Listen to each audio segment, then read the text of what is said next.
witches. Hi, hello. Welcome back to the finale of The Dawn and Its Light. Yeah. Not gonna lie, when that was like counting down, my brain did a hard reset. And so when it first got to like started recording, I was like, hey, witches. What was I supposed to say? Yeah,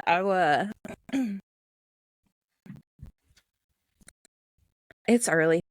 It is. It's not early by standards, but it's early for both of us. Yeah, and like the world is on fire and It's raining, it's snowing there. yeah. You name it, it's happening. Mm-hmm. So, without further ado, Part 5, Manifestation. bum bum bum. So we meet a new character in this last like 6 chapters of the book. And I don't know why, but I'm super obsessed with her. So I'm excited. Yeah. Also, so I had a thought when I was reading this, because at the end of the last chapter, they're in like this random shack in the middle of the woods, and they're Amaris is guarding Tanith, who is practically dead, and Nox, who is going to dreamwalk into Daifa's dreams. Then I was like, what if Daifa wasn't asleep? Like, this is just the random middle of the day. Like, it's not nighttime, is it? Well, I think so. Is it? I think Maybe it is now. Like, they traveled, and as they were traveling, it got nighttime. I think it's a lot of this is happening at night because of them having black wings. It's easier for them to Like, hide. That makes sense. I was just like, what if she wasn't asleep? Like, what? Their whole plan would be fucked up if she wasn't asleep. But she is. Because this is a book. So funny though. And so Nox is there, and it's the same dreamscape as before, with the weird hole with all the monsters and the like castle or whatever in the background. And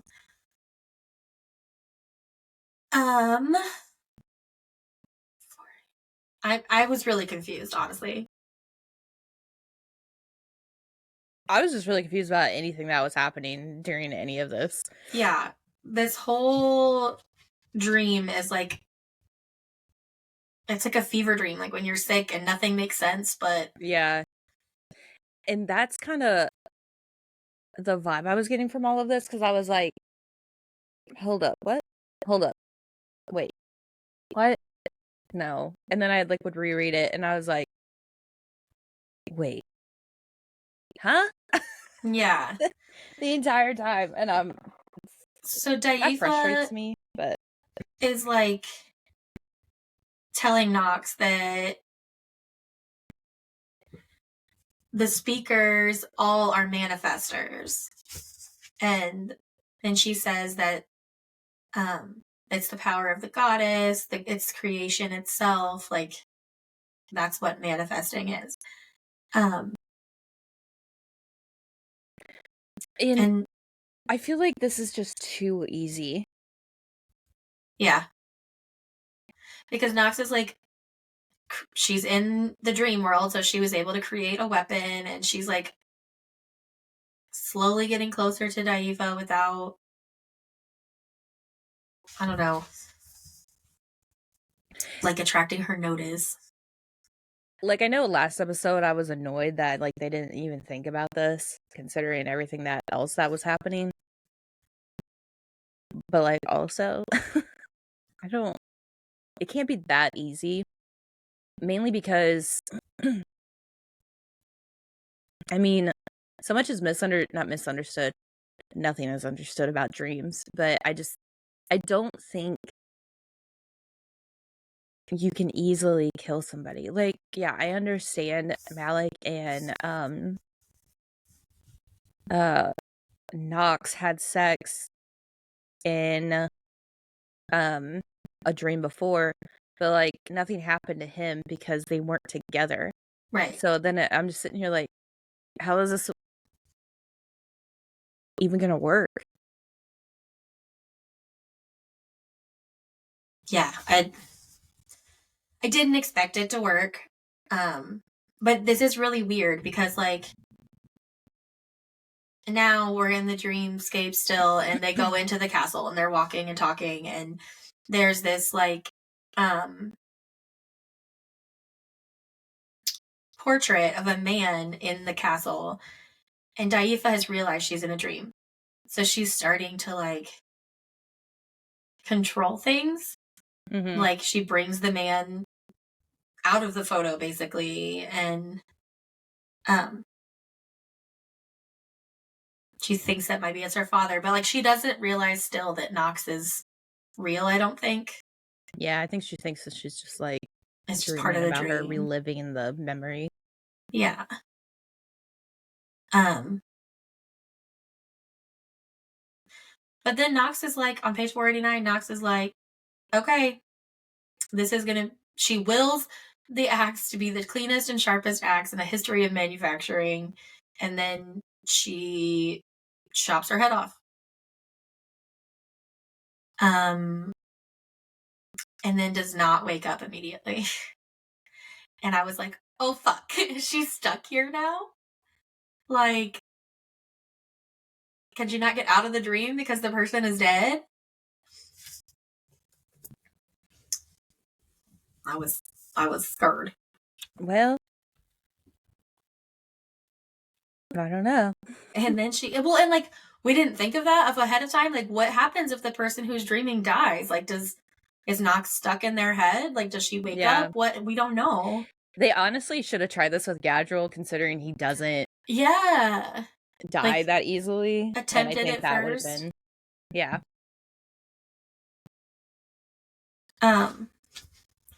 But then she's like, the rest of the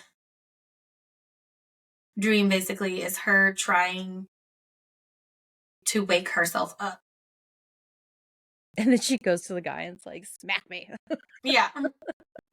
Smack me as hard as you can. She said, don't kill me. Don't let me die. I just need you to. And then he starts smacking her, and it works. Or at least we think it does. And the world dissolves to black. And that's the end of chapter 42. Which I feel like that was really brave and really stupid. Like, yeah, considering, and I understand, like, she's the only Dreamwalker, but, like, they should have tried with, they should have used their, and I get it, it's a fantasy novel, nothing ever makes sense, but, like, they should have attempted, like, a quick, I don't know, they had the fucking manifester almost, so, like, they should have just attempted, like, okay, let's make sure this actually works. Like, something. does this happen in your dream or not? Yeah.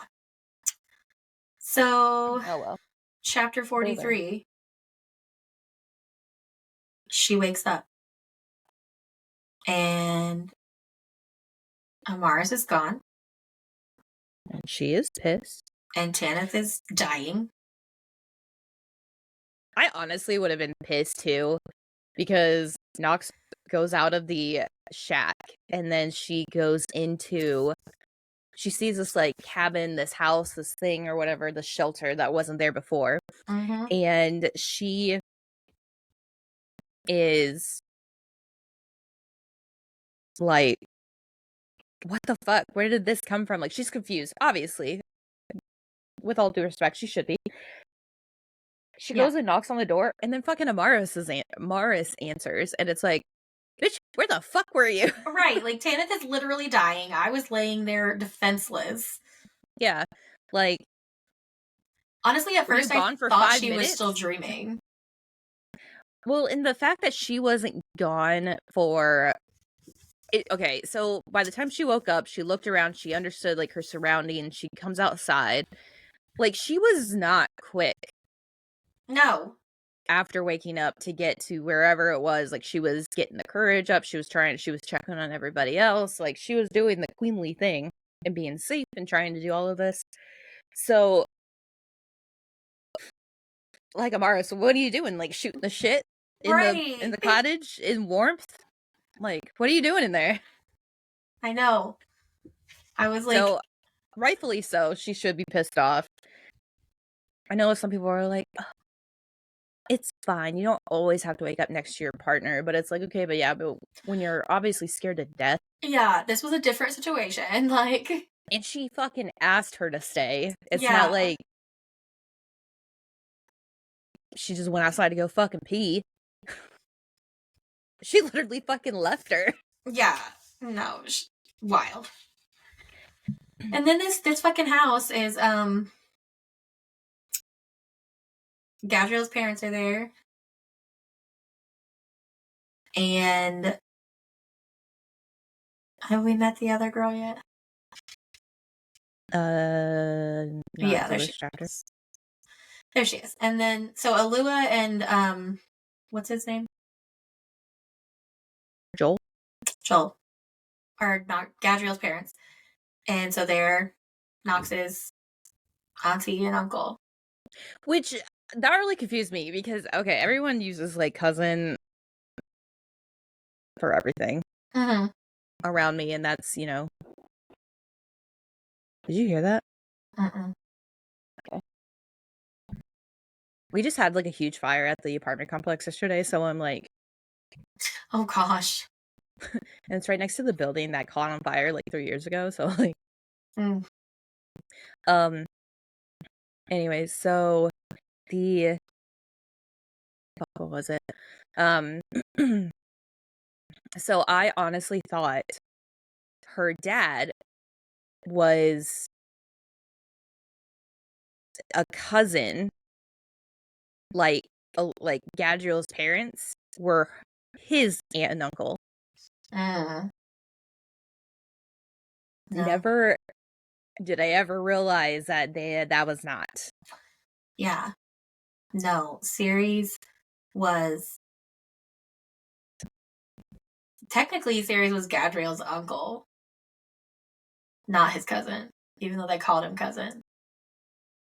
Because Ceres and Gadriel's dad are brothers. No, Gadriel's mom. Gadriel's mom.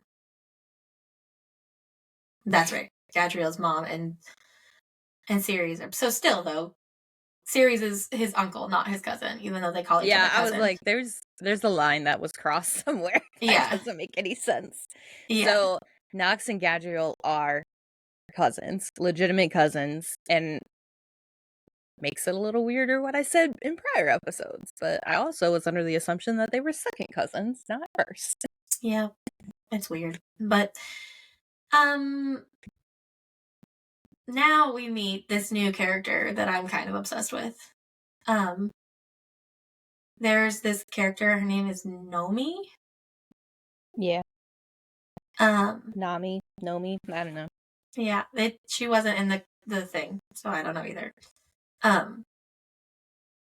But she is she's not weird looking, but kind of, because she has features of all of the continent. She has the bronze skin of Rascot, the same nose and bone structure of the Tarkanic priestess. She has white and gold hair like Fairhold. Her eyes are the almond shape of Soulgrave. So she's like a mixture of all of the cultures. And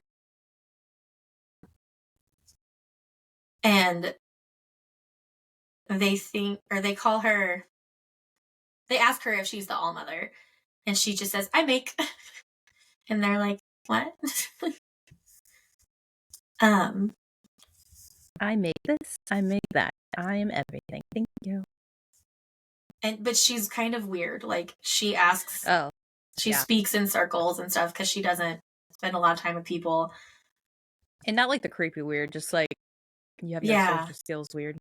Yeah. Um, and she's asking them, like, is there anything you would like? And Knox is like, what are you asking me? Like, what's happening? And she's like, I'm asking what I'm asking, of course. Like, very Luna Lovegood vibes. Yeah. Um, I feel like that's like not the all mother vibe, but I feel like that's every single priestess or anybody that was ever sent by the all mother. yeah. And Alu is kind of like translating for her, and like, do you want water? Do you want food? What do you need? And Knox is like, what the hell is going on? She's like, I don't know what's going on. And we find out that um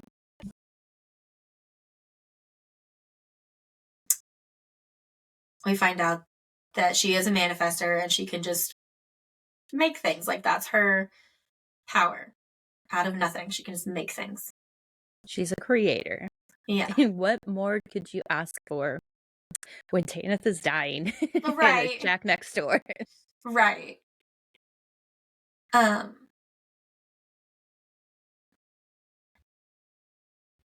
so they're talking about Tanith, and they're like, Tanith is gonna be okay. And Nox shares her theory about Daifa. And that Daifa is not a real person, but that she was made by a manifester, basically.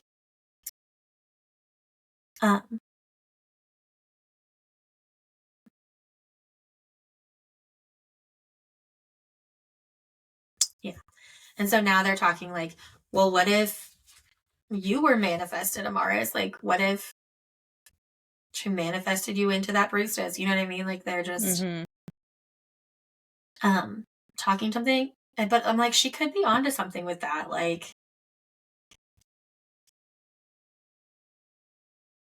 there's, I don't know, it's a lot. It's a lot happening, and it's a lot of confusing. Yeah, because it's like, okay, the Tarkany priest just, birthed her, but how did she get pregnant? Like, is this like a memory that the tree didn't relive through the apple? Like, Right. all of these things. And the only benefit out of this section right here that I think, other than like saving Tanith and like them finding the speaker, is that we can finally see a little bit. And reliving this comment that I made kind of makes me even more sad. But you can see a little bloom of a parent relationship with Knox. Yeah. And it's like, oh, I hope she can finally get like that parent relationship that she's always wanted and strive for it. Then now that I say that, like, it makes me really, really sad. I'm like, yeah. Mainly for the Crown and Crumble story. Yeah. Oh my gosh, that story. We'll get to that later.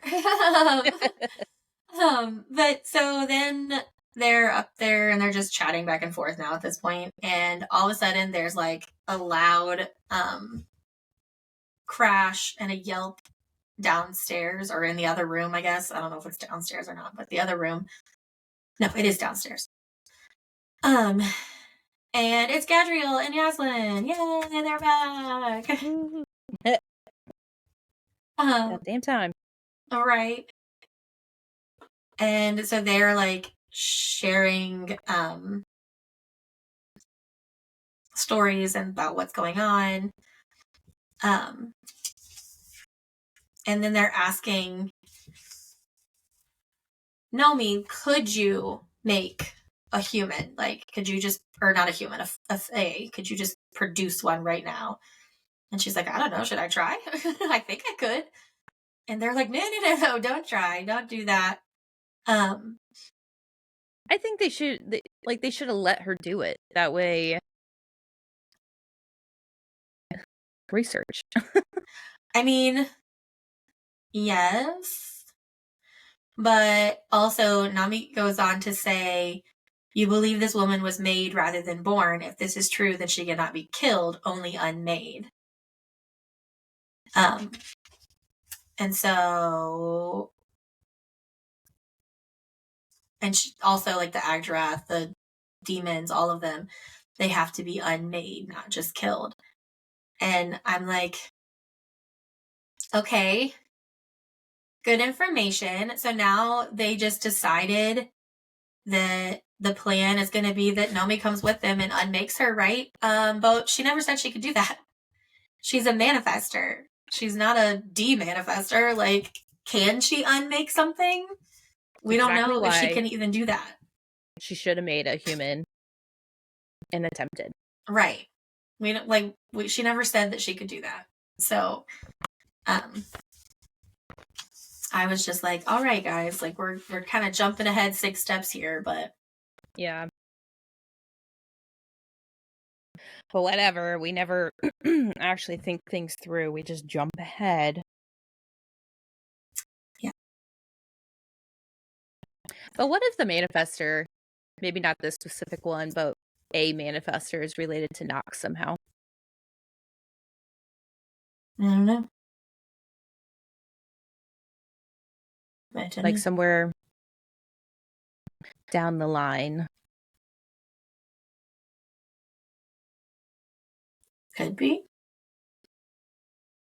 Maybe. I mean, we really don't know, even though we finished the book and everything. But yeah, we really don't ever find that out. But the rest of that chapter is kind of them just.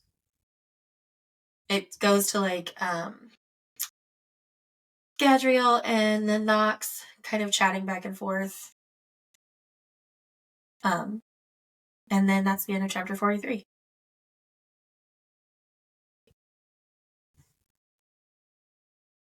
Ooh. Chapter 44.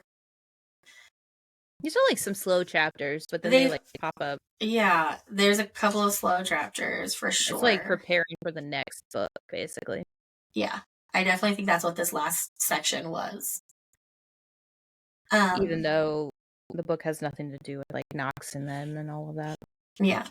That we are aware of, I guess I should say. It would be nice to bring them back. Yeah. Off to the church we go for 44. Yeah, and so they're on the way to the church to like for the final fight or whatever you want to call it. But on the bottom of page 513 and into page 514, I freaking love Alua because she is excited about the arboreal. She's like, she offers an appreciative sound. And I'm just like, yes. yes. And then. We stand an appreciative person for a beautiful creature. Yes. And then they're giving Nox a hard time again about her ribbon. She's like, Mars is like, are you wearing your ribbon? And Nox goes, shut up about the fucking ribbon. And Alua goes, I like her.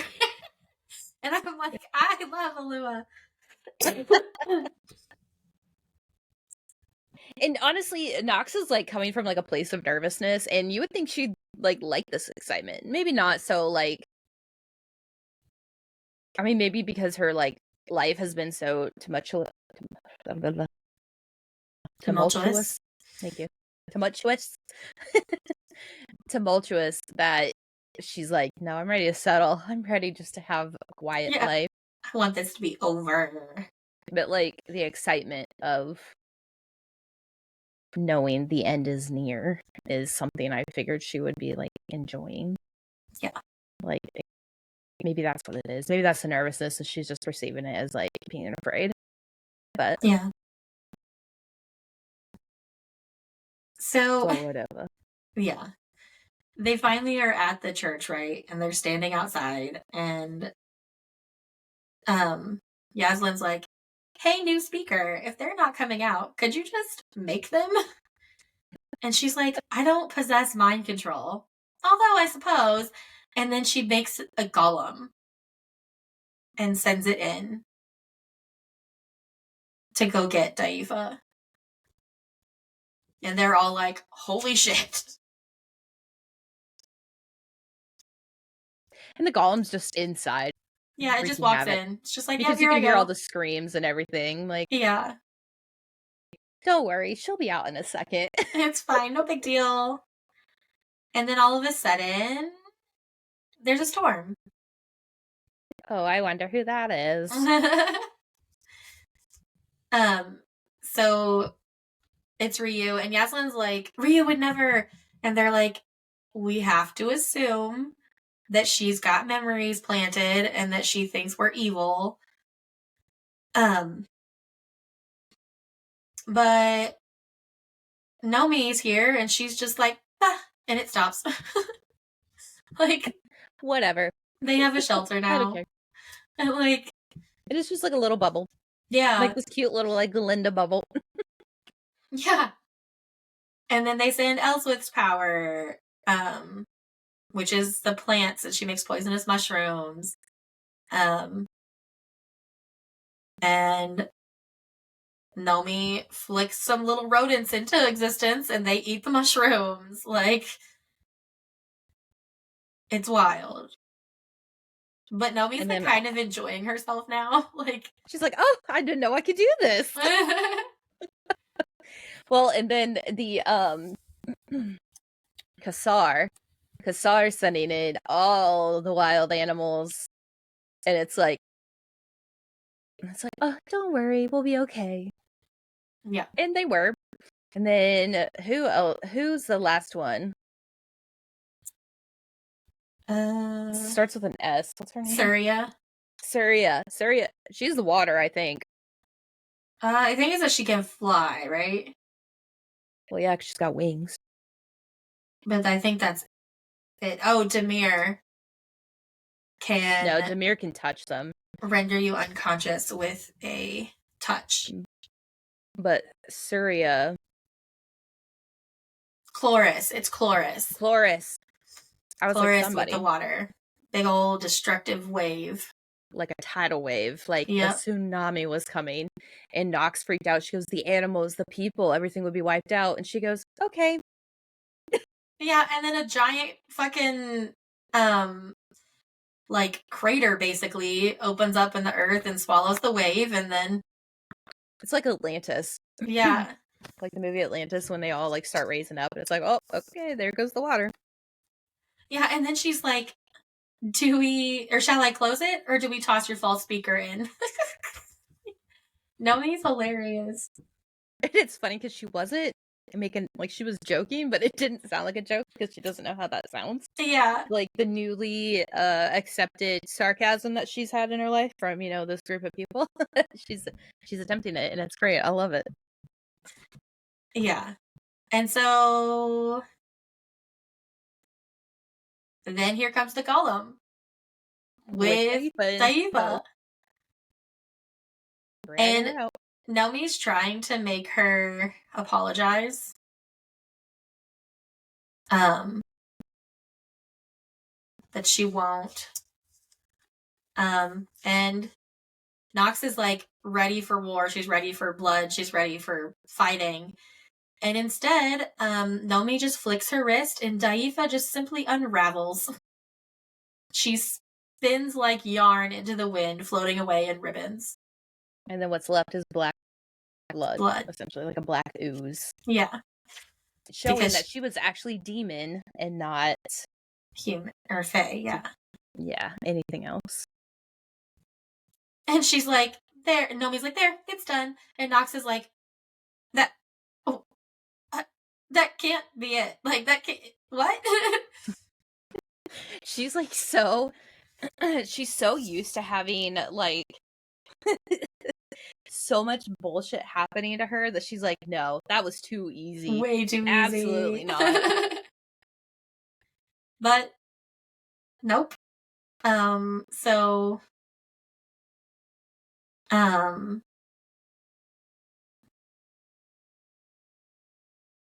they're like asking Nomi, or Tanith is asking Nomi, are you not gonna rule or lead the people? And she's like, no. They don't need a ruler. They have the message, they have each other, and they have freedom.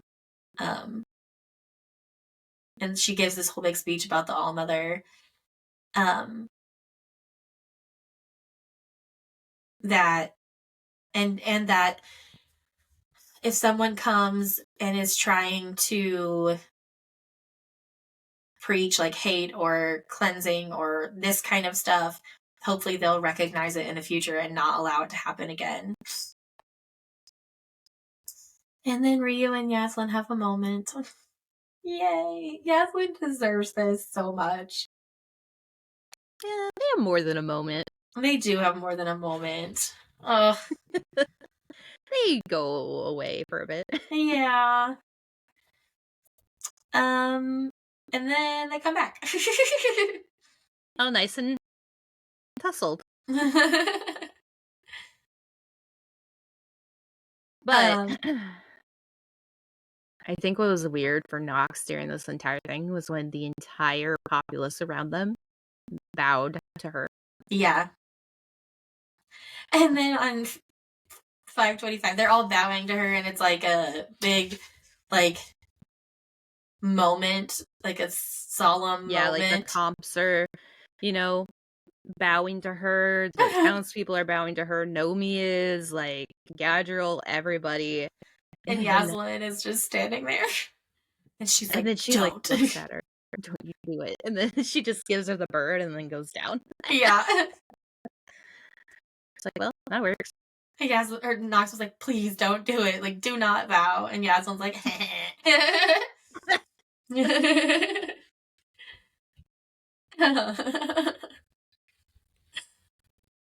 oh my gosh.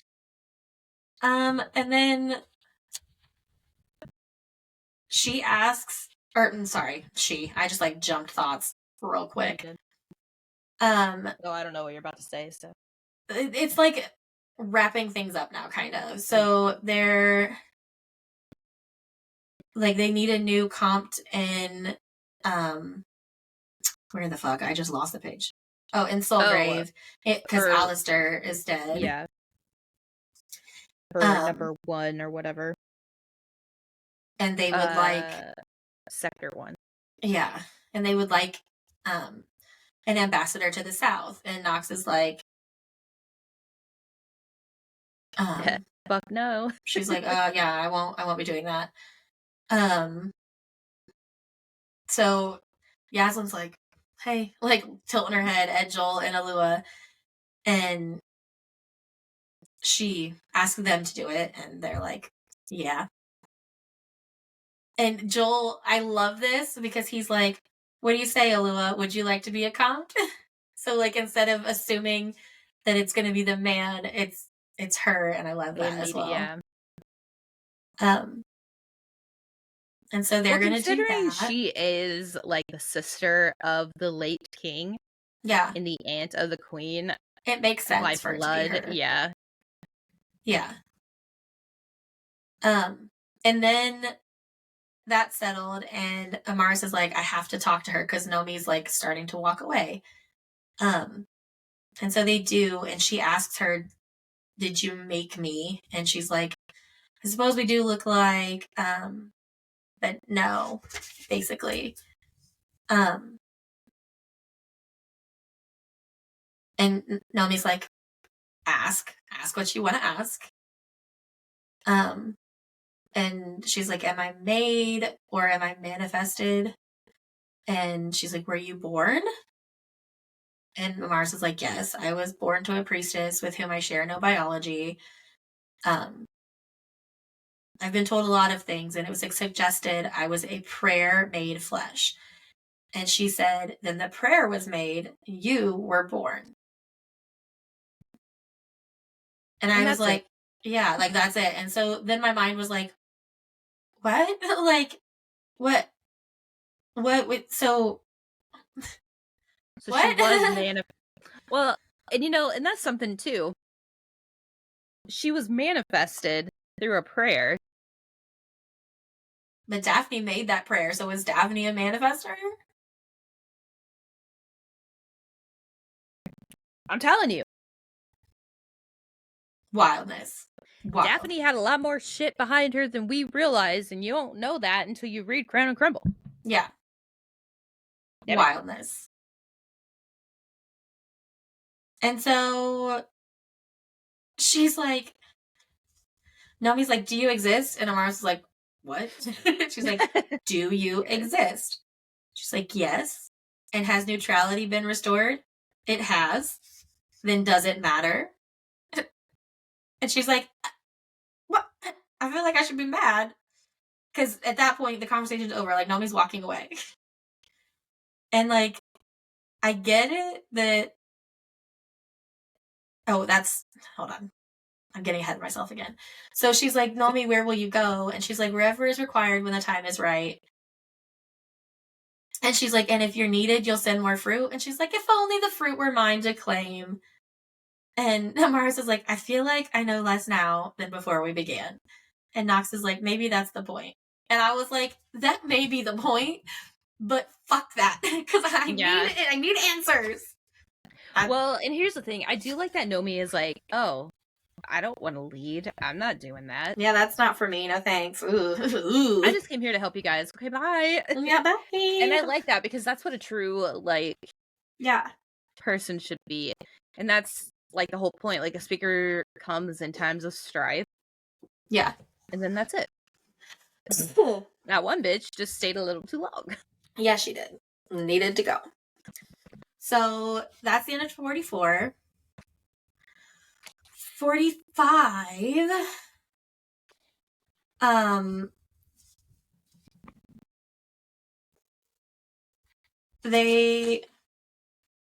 Amaris and Nox are having a moment. And then like a moment. And then on 5:35, so basically they have sex, and then Nox falls asleep and wakes up with Malik in Malik's dream. And I was like, well, that's awkward. I mean, I guess it's not for them. They've done this for 4 books now, so, like, maybe not, but... This part, though, like, prior to the epilogue is actually heartbreaking for me because I expected more. Yeah. But, not necessarily the ending prior to the epilogue, but, like, I expected more information to be, you know, sent through to Malik because he has been gone for so long. Yeah. And there has been so much information. Like, his fucking best friend died. Mm-hmm. Which he's about to learn. Yeah, like, there's a lot. It was just, like, pure excitement. And then it was like, oh, fuck, I'm actually here for a reason. Okay, I need to tell you this. And then that was it. We don't know anything else. We don't hear anything. We don't know anything. Nothing. Yeah. And it's annoying. Sadly, the way that things end up is the Duke is dead. That shit was so funny. I'm not gonna lie. Yeah, the Duke was gathering wildflowers by the cliff and tumbled to his death. And Fairhold does not give a shit. The servants are relieved. Moray was a tyrant and the Duke was an imbecile. They realized something while he served as your puppet king. And what's that? That the power of thousands outweighs the power of one. Someone can only remain in power as long as the people allow it. When he died, everyone in the castle decided to just keep living their lives. I was his overseer as his false cousin, so I've stepped into the role to help the people. And Nox is like, you are the king. And he's like, no. And she's like, Malik, you're the king. And he removed his parents there too. Yeah. And so even though he doesn't want this, he is the king of Fairhold. She is the queen in Gwydir. And he's not going to be coming home to her. And she's like, I'm going to say something. He's like, I already don't like it. And she's like, no, shut up. Listen. She's like, I can't give you children. I don't want children. I can't do any of this. Basically, she breaks up with him. She in a very because loving he's way. human and she's however much fae. there's going to be a time where they will not be able to be together, and he deserves happiness, not at her expense. Yeah. And which is kind of sad because like she's sharing her love with her cousin, which is weird. Yeah, but it's really weird, but I mean, whatever. Not even a second cousin. A first. Yeah, weird. I can't with that. But anyway, polygamy. Yeah. And she's like, this is what's happening. I'm gonna have Tana send the harpies as soon as we return. And then yeah, because he's like, oh, Ash isn't gonna like that. Yeah, asking Tanith for more. I'm sure Ash will be thrilled. And then she says, Malik, there's something I have to tell you. And then that's the end. That's the end of chapter 45. Then it's the epilogue. No, it's not. 46. Oh, okay. Well, apparently I didn't write shit for 46. That's okay. I didn't write much. I did write so the parents don't think it's weird that, like, Joel and Alua don't think it's weird that Amaris is both Nox and Gadriel's love. Like, we're just glossing right over that. And I wouldn't think it was weird either if they weren't cousins. Like, but this is weird, right? Like, it's right on that line of like, Yeah. It's, I mean, they're never together, I guess, so whatever. It's just that, like, it's that part of polygamy that, like, can get a little washy.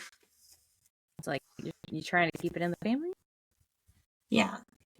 I don't know. Like, normally polygamy, you don't have any. Yeah. Sister wives by marriage. Right. Cousins by marriage and blood? I can't help you with that. But then they're starting to get her sibling cousin.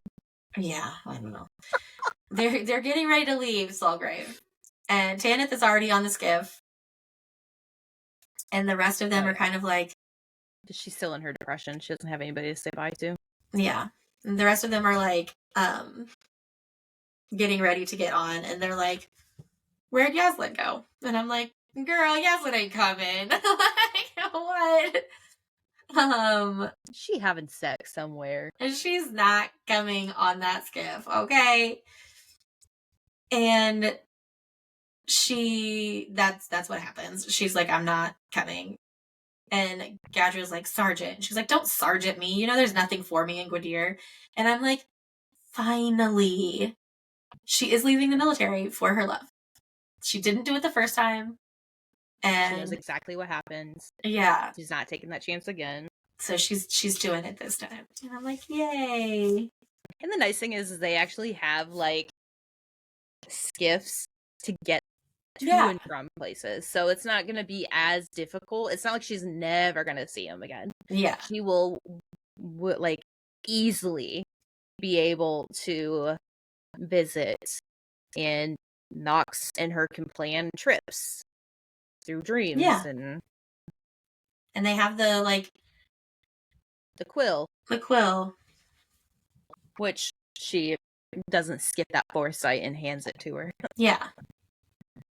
She gives one of them to Yaslin so they can still communicate throughout all this time. And Yaslin... Yaslin's hilarious because she's like half laughing, half crying, and she's like, she vows to only send dirty drawings. Yeah. Well, and the nice thing is too, they have so many spelled objects.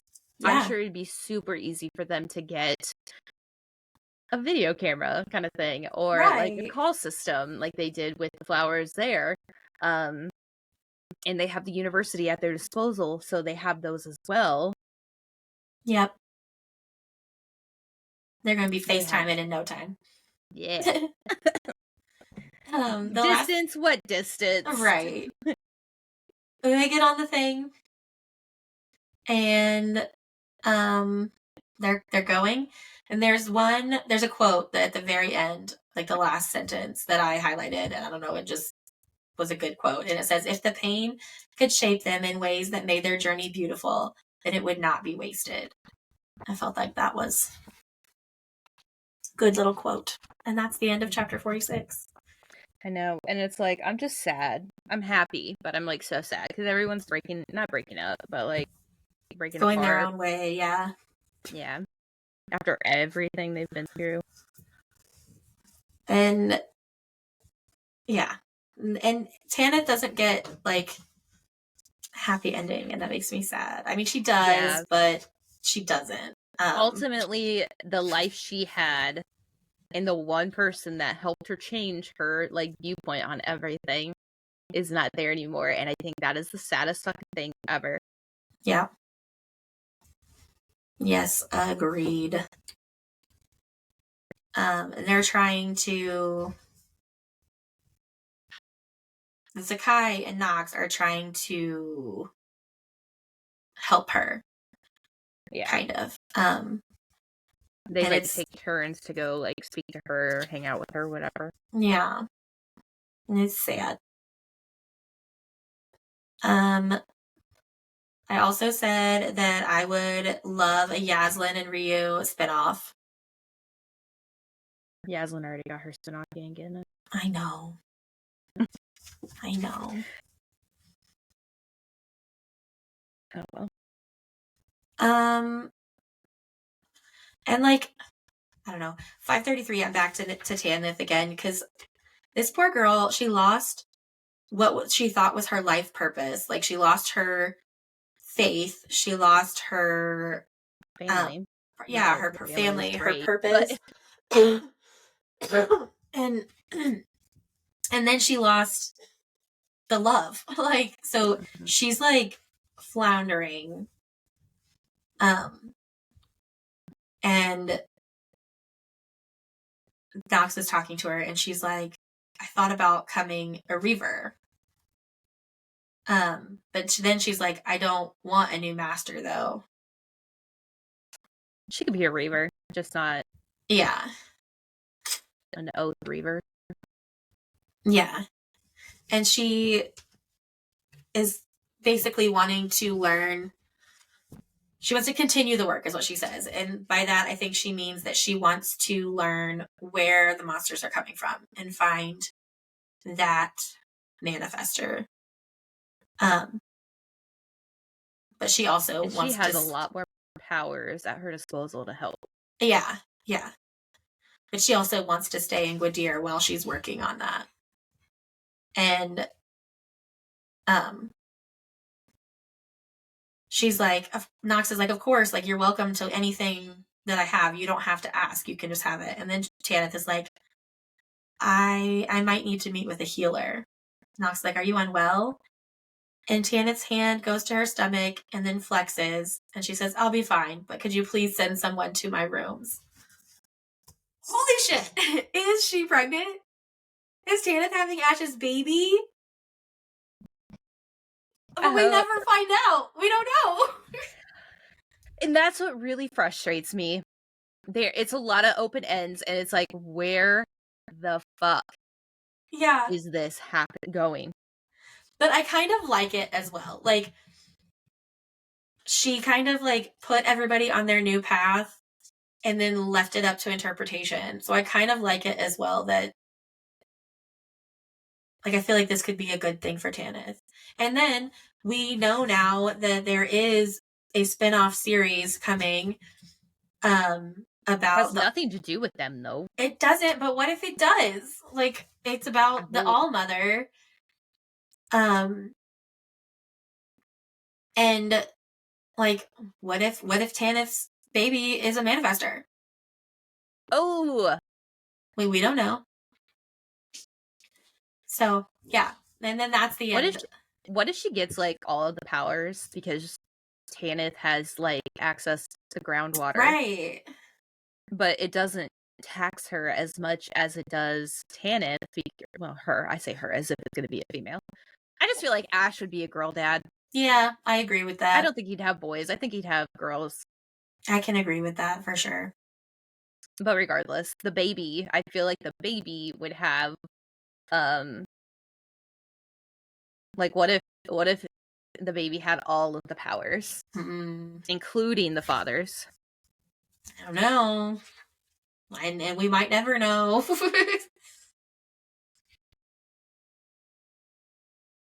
But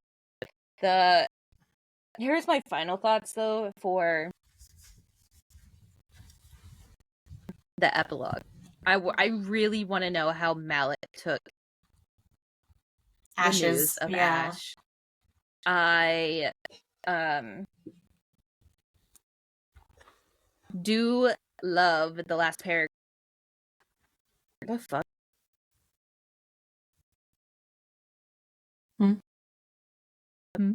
Just gonna remove that like I didn't notice it.